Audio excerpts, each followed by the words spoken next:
These are lessons I've learned lately. When you think you know everything, God humbles you. You're reminded that we all know absolutely nothing. At the end of the day, the truth is that none of us have it figured out. Not even, the most popular spiritual leaders or any religion. I feel like nobody truly has it figured out. We create the meaning for our own personal experiences. And I honestly believe that now, at least, that maybe we're not meant to know everything. That leads me to the next thing that I've realized about life, is that I don't want to know everything anymore. I finally gotten to a point that I'm okay with life just showing up and things just happening. And I don't need to prepare. I don't need to fear. I don't need to have knowledge of what's to come or, have insight of what's to come. I've just realized that all the times I thought I knew what was to come, I was blindsided. Because again, my ego held on to what it thought it knew. And boom, God was like, yeah, you thought. So I realized that there's really no point in trying to know what's to come in the future. And that things are just going to happen how they happen. And sometimes you can plan for something and something else happens. Like, that's life. The next thing I've learned, and that was ego shattering, was that just because we may be spiritual, or for those of us who consider ourselves spiritual, that doesn't mean that we are completely protected from life's hardships and pitfalls. Nobody is better or preferred by God. The talk of chosen ones and stuff like that. I realized that chosen ones choose to be quote unquote chosen. They choose their higher calling and that path of being of service to the collective in some way. And I think that we all serve a purpose, even people who don't consider themselves spiritual. Also, something huge that I've learned is that quote unquote spiritual people, or people who consider themselves spiritual, have just as much to learn from people who don't consider themselves spiritual, or who are not living that same path, I guess you could say, as we think that they have to learn from us. Spiritual people are not the only teachers here. Just like when you hear parents say, like, my child was my biggest teacher.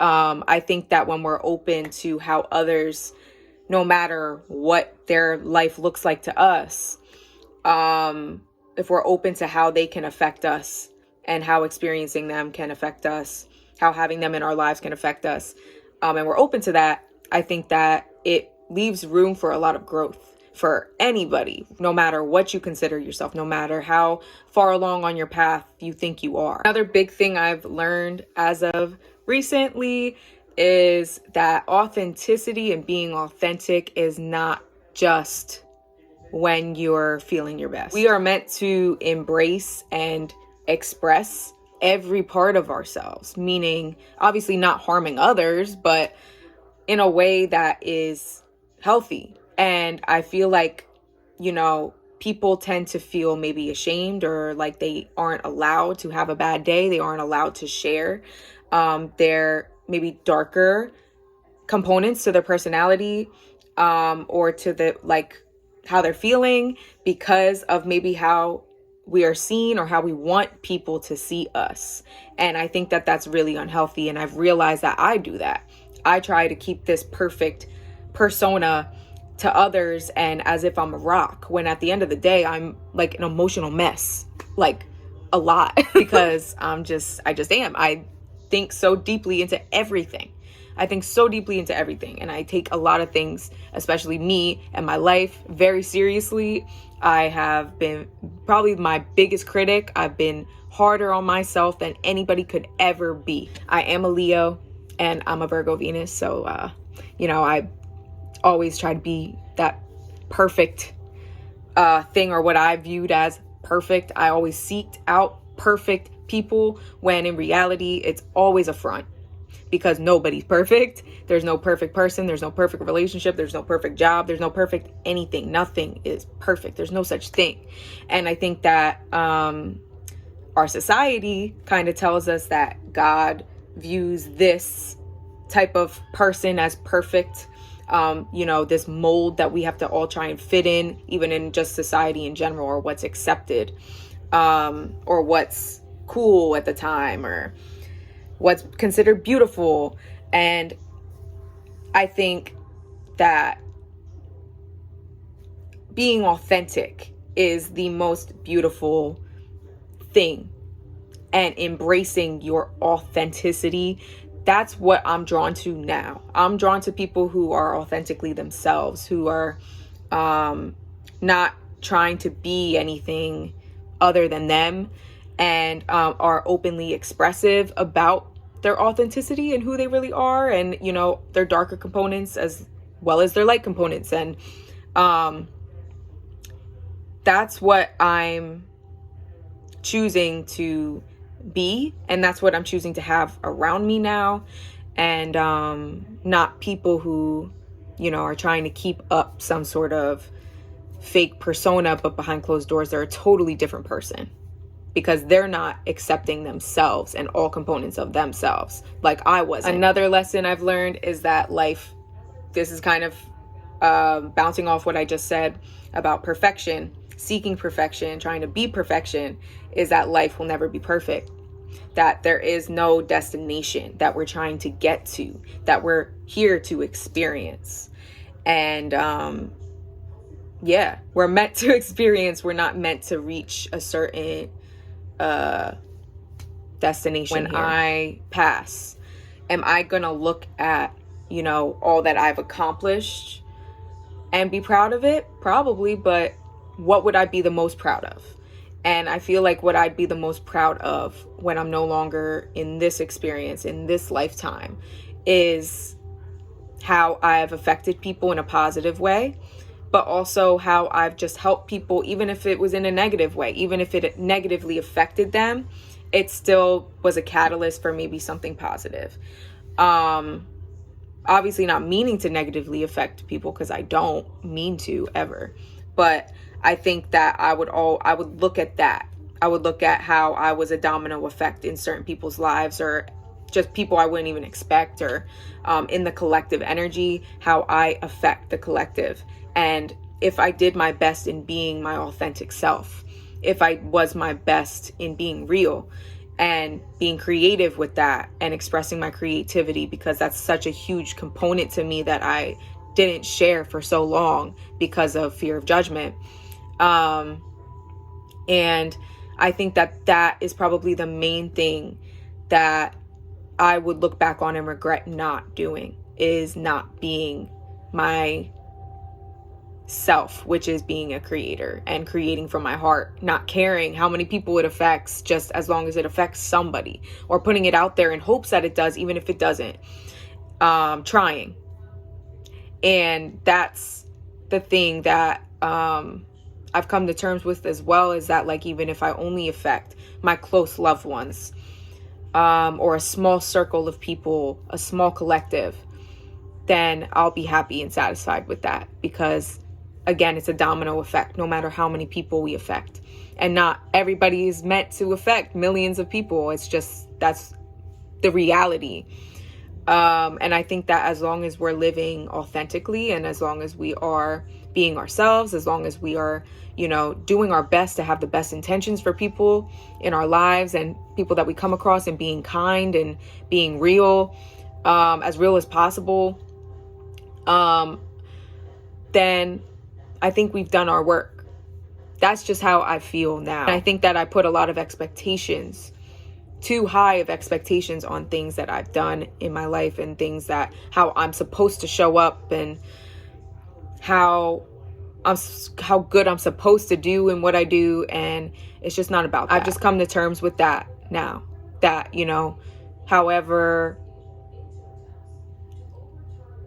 many people see what I put out of myself and of what I create, or what I have to say, what I feel guided to say, that as long as it affected people how it's meant to, then I'm happy and satisfied and feel it's a job. Kudos to my sister who, yo, this was probably the worst one that I realized and was the hardest to really like be like, what? Like I was like a little kid realizing that Santa ain't real. And that is that not everything has meaning. Not everything that happens is some sort of divine orchestration. And sometimes shit just happens. And this is probably one of the biggest things that I was like, it was so ego shattering. I was like, yo, this can't be real. Like, this can't be real. Like, nothing. Sometimes nothing has meaning. Sometimes there's nothing to figure out. And the answer, it's just like, yeah. Like, sometimes shit just happens based on free will. I really was like, I feel like I'm accepting it now. It took me a couple days, but I get it. Like, it makes sense because, like, I looked into everything so deeply. Like, I thought everything had to mean something. I thought everything had a purpose. Like, there's no reason that this had to have happened for a reason. But going back to my first thing that I also realized is that, like, sometimes we create the meaning for things. We do. We have so much more power than I think we realize in our lives. And in our experience, we create that. It's a lot of things we can't control, but we control our perception. And sometimes we feel like we can't control our perception, and then things happen and it's an opportunity to shift our perspective. And we can either take that or not and choose to keep living in the same perspective. Sometimes things just happen. And I've accepted that, you know, sometimes things aren't going to go my way. Sometimes people are going to be really manipulative and mean and betray me. And sometimes people are going to be amazing people. And sometimes people are going to do right by me and treat me how I deserve to be treated. And, you know, there's balance. And I know that no matter what negative happens to me or what I see as negative, or what types of, you know, trauma I undergo, there's always something to balance that out that happens. And there always has been. There is not a time that I can think back on that something crazy, life-shattering has happened, or something really detrimental happened to me and something really positive didn't come to counteract that out of that experience or after that experience. And that those bad experiences have, or what I've seen as bad experiences, have always been alchemized, have always been transmuted. And so that's where the balance occurs. I think that's the beauty of life, is that if it was just straightforward and, you know, all positive, what would be the point in being here? And I think that that's why this experience is actually so beautiful, because the beauty is in the dark times. It's in the heavy times and what comes of that. Another lesson I've learned is that I don't have to fix everything. Actually, being a spiritual practitioner and a healer, I kind of take responsibility for other people's problems sometimes. And I do it in my personal life when, you know, my loved ones come to me with issues or I'm trying to coach them, and I get anxiety because I think that I'm supposed to you know, change their situation or change how they feel. And it's like, I can't do that. It's not my responsibility. I can just put my best foot forward as, you know, someone who cares about them, and what they do with that is up to them. And that's something that I've come to terms with as well recently, is that, you know, letting go of this fixer mentality that, like, I have to take responsibility for everybody's issues and just allow people to have their experiences and, you know, just do what I can. Something else I've learned is that sometimes you don't know until you know. Sometimes you don't see something until you do. Sometimes I feel like we're so hard on ourselves that we didn't catch something to avoid like a bad situation or something happening that doesn't go in our favor type thing. But I feel like sometimes you're meant to go through things like that you don't see, because you don't see it because you're not aware of it. Like, you're not aware of that type of behavior or that type of experience until you go through it and you realize it. So sometimes you don't know until you know, and that's okay. I've also learned a whole lot about forgiveness. Coming to terms with the fact that people who hurt us are hurting. And realizing that has also led me to also understanding that the people who hurt us are also a representation of who we can become. We can become that type of person if we allow our hurt to create our experiences moving forward, or to influence us in how we treat others. So that's also been a huge teacher for me, is my hurt, and is the people who hurt me the most or betrayed me, because I feel like those people showed me that I have that tendency because I was hurt and because I went through a lot of periods of being hurt by others. And I feel like they showed me who I can be. And if I don't heal, if I don't become aware of my pain and aware of how this pain influences me in my own life and in my own relationships, and that is a really big thing that I think a lot of people also need to realize, is like, you know, it was never about you why you were hurt. It was never about you why somebody treated you so poorly, or why somebody discarded you. It was about them. It was about them being so hurt from their past experiences and not healing that and not working through that and not being self-aware, that led them to that type of behavior. And the same can happen to me. The same can happen to you. We can turn cold. Our hearts can turn cold just as theirs did. And I think that that's the realization that really helped me to understand that what kind of life do I want to lead? What type of relationships do I want? Do I want to keep experiencing these type of relationships? Do I want to become the person that hurts other people because I'm hurt from something somebody did to me that's no longer in my life? No. So forgiveness, letting it go, surrendering, you know, anything that was left unsaid, or anything that I feel somebody got away with, or anything like that, just letting it go, simply surrendering, and also accepting my accountability now. How do I want to move forward in my life now that, you know, this situation is over? It's no longer in my life unless I want to continue perpetuating it by being that person, or by being bitter, by being hurt. And I choose not to be that type of person. Something else very big that I have also learned or come to the realization of is that I healed my inner child to this point by being who she was too scared to be, because of fear of judgment and fear of rejection. And I feel like I finally freed her by being creatively outspoken, and by sharing every part of myself I can, because I feel like for some people don't need that. But for me personally, I feel like expressing myself creatively and also vulnerably, if that's the word, like being very vulnerable, not knowing who's going to see it, is kind of like a test for me, and is kind of symbolizing growth for me.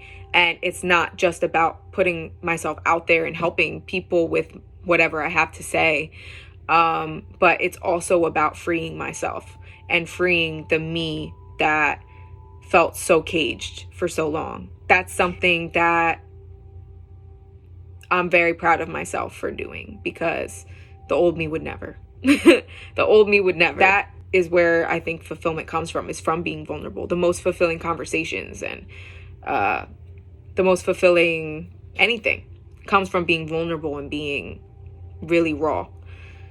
And I appreciate that So I know that others that, are meant to vibe with me would as well.